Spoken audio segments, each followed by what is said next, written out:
Hello, Talent Warriors, and welcome to another short segment of the Talent War podcast. Today, Chapter 10, You Can't Hire or Fire Your Way to Success. Stand by for a short segment on what you got to do next after you've hired.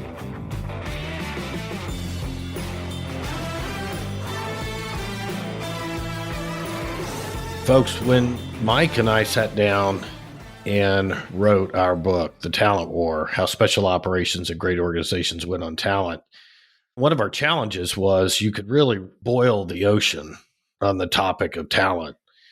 And editing, for those of you that aspire to write a book, I think in some moments Mike and I had no idea what we were getting into.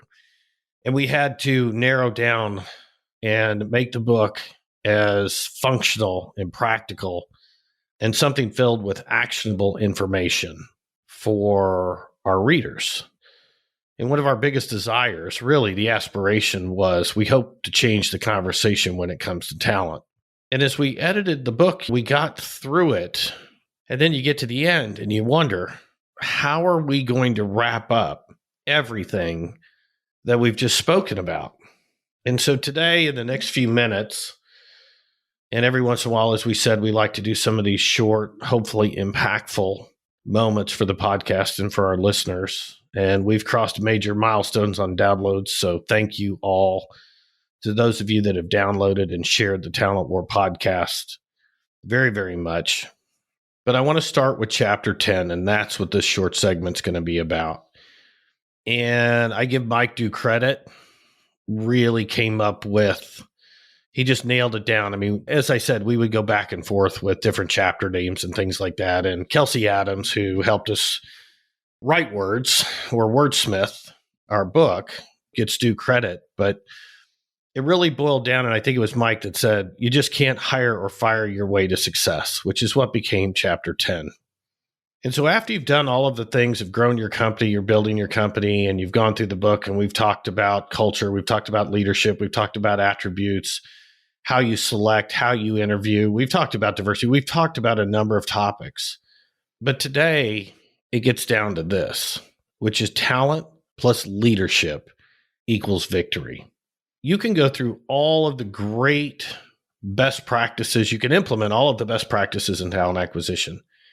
You can have the best tools. You can have the best talent consultants, great, well-trained A players, hiring managers, doing the interview process, great candidate experience, great brand, great why statement or closing statement as to why top talent should join your firm.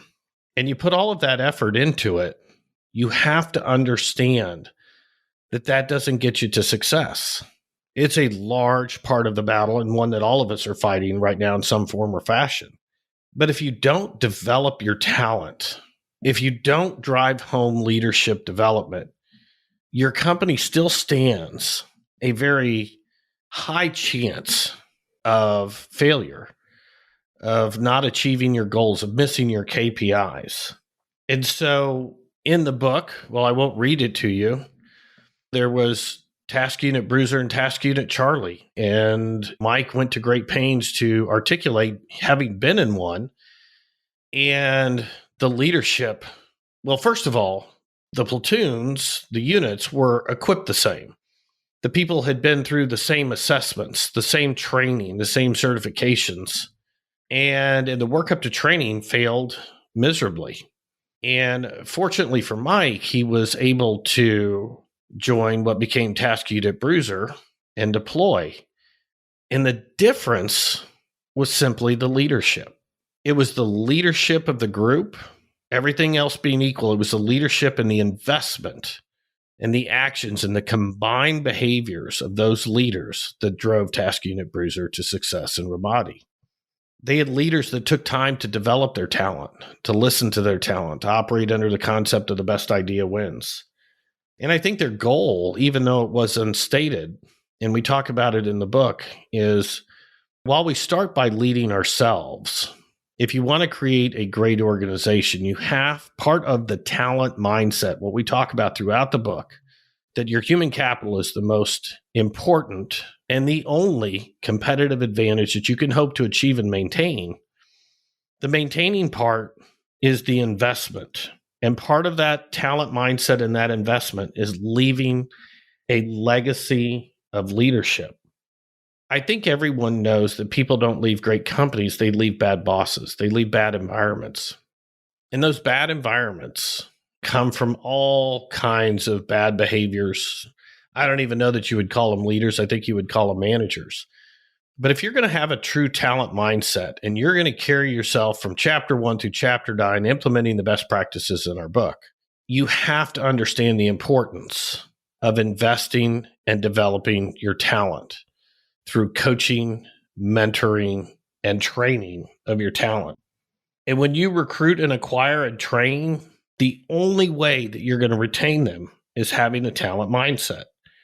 That talent mindset really comes down to two key things: a great talent acquisition process and a great talent development process and environment. Legacy of leadership, but the internal systems that develop your talent, evaluate, and invest in your people, your most critical asset. So if you're lacking training and you're lacking leadership development, even with that great talent acquisition process, you're really spinning your wheels. And it's important to understand that leading, mentoring, coaching, and training, it's not an inoculation. It's not a one-shot, one deal. It's not a seminar. It's not okay, once a year, we're going to have the top leaders or the top managers, the top producers, the top performers, the top developers into this management class where they suffer death by PowerPoint. It is actually a never-ending process because people can always grow. People can always improve. So you can't stop training, coaching, and mentoring them.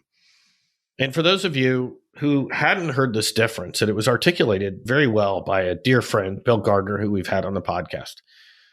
Training is explaining and giving through showing someone the skills of how to perform a task. You're training them to do something. You're going to show them step by step. You're going to work with manuals. You're going to work with slide presentations, hands-on. You're going to watch and help the person learn how to do the task and perform the task. That's training somebody. Like in the military, we would teach basic rifle marksmanship, elementary stuff, doing it over and over and over, but a necessary training for a person to be successful. This episode is sponsored by Talent War Group, a management consulting and executive search firm. We help you attract, retain, and develop your top talent because we know that the most valuable asset within your organization is your talent. With services like leadership development, talent acquisition and HR consulting, executive search, executive coaching, and keynote speeches, we work with you to create talent solutions to your most pressing business problems. You can get started by finding us at talentwargroup.com and let us help you develop your next generation of leaders. Also, if you like what we're doing here at the podcast, please leave a review as it helps us support and continue this podcast. It helps us support people who are really dedicated to improving their business skills and excelling above all else.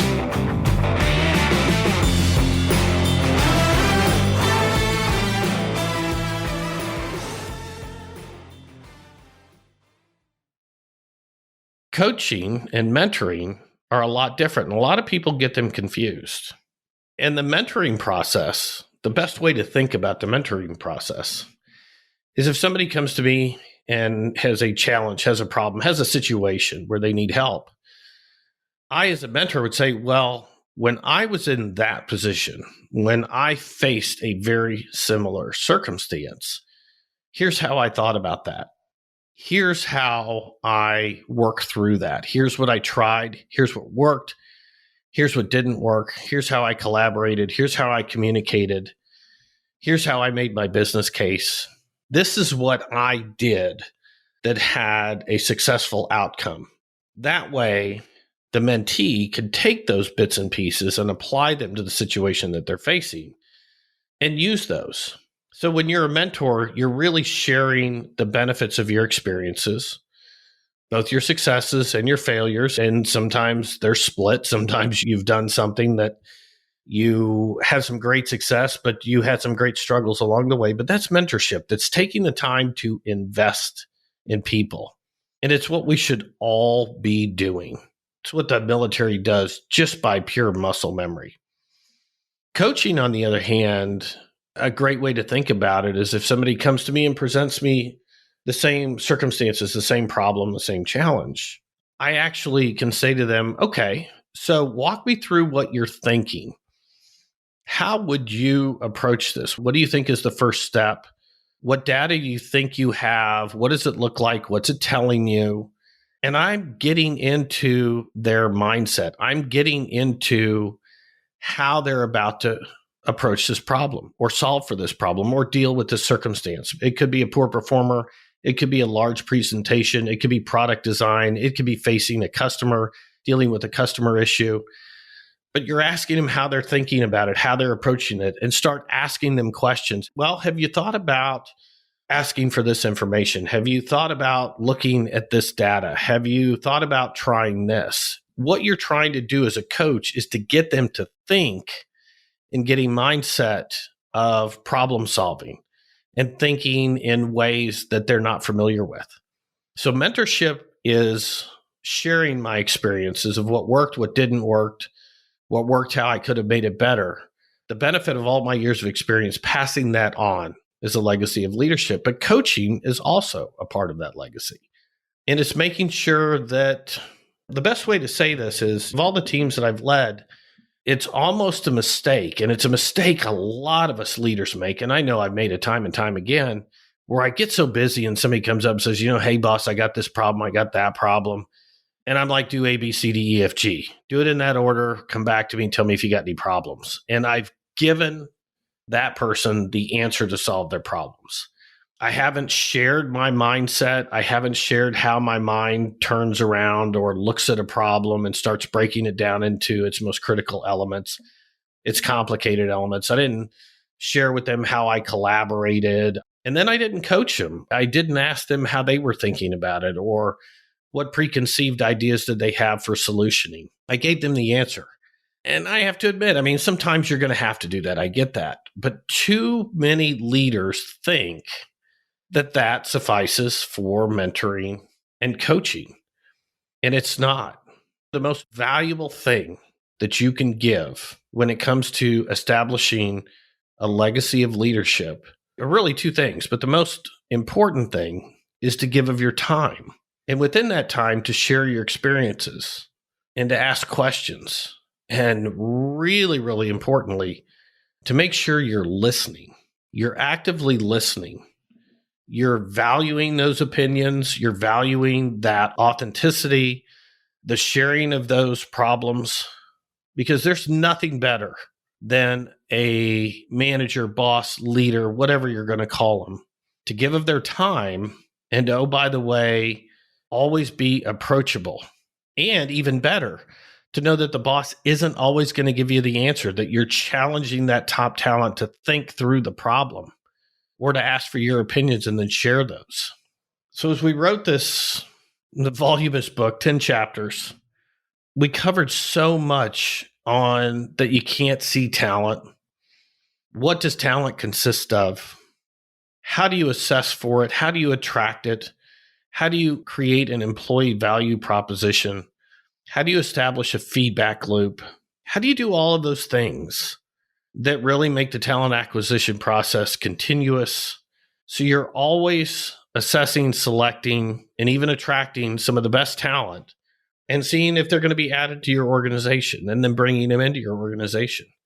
So at the end of the book, closing it is something always to remember, which is you can't hire or fire your way to success.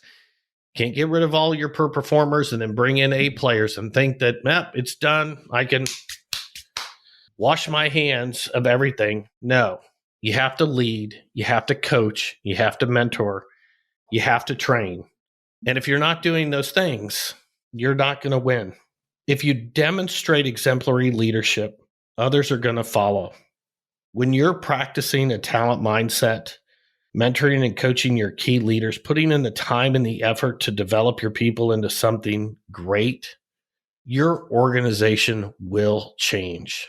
And it's those collective behaviors, that part of the talent mindset of developing a legacy of leadership, modeling those behaviors, sharing the wisdom, coaching, developing, training. It's all of those things combined with a great talent acquisition process that are going to make your organization exponentially better. It's not going to happen overnight. But once you start, nothing spreads like good leadership and good culture. And nothing returns a greater investment on your time than the time you spend with your people. So remember, folks, there are a lot of great companies out there, a lot of great products. There are a lot of great services. The ones that are really winning in their space are the ones that are practicing a talent mindset, the ones who see their human capital as the most important and the only competitive advantage they can hope to maintain. And so they focus and they're disciplined on attracting, assessing, and selecting that talent, but they're equally obsessive about investing in that talent. Once you get A players in the door, there's just almost nothing worse than going through all of that and then not taking the time to invest in them. So remember, having a talent mindset really comes down to treating your human capital with the same rigor, discipline, and focus that you put on your financial capital. And it never stops. It's an endless process.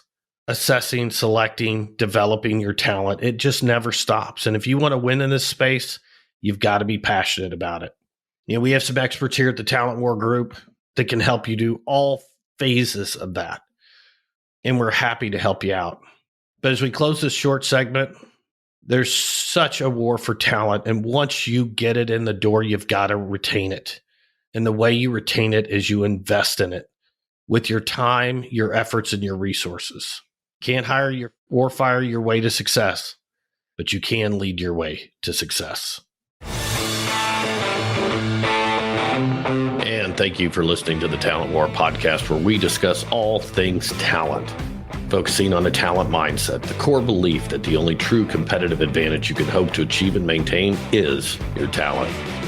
Join us for the next episode of the Talent War podcast on Spotify, Apple Podcasts, or wherever you get your podcasts. And if you like what you heard, subscribe and please leave a review. Connect with me on Talent War Group's LinkedIn, Facebook, Twitter, or Instagram accounts and send your comments and inquiries to media@talentwargroup.com. The Talent War podcast is brought to you by the Talent War Group, management, consulting, and executive search firm. We work with you, bringing services like talent acquisition, leadership development, executive search, executive coaching, seminars, speaking engagements, all to create talent solutions for your most pressing business problems. To get started, visit us at www.talentwargroup.com.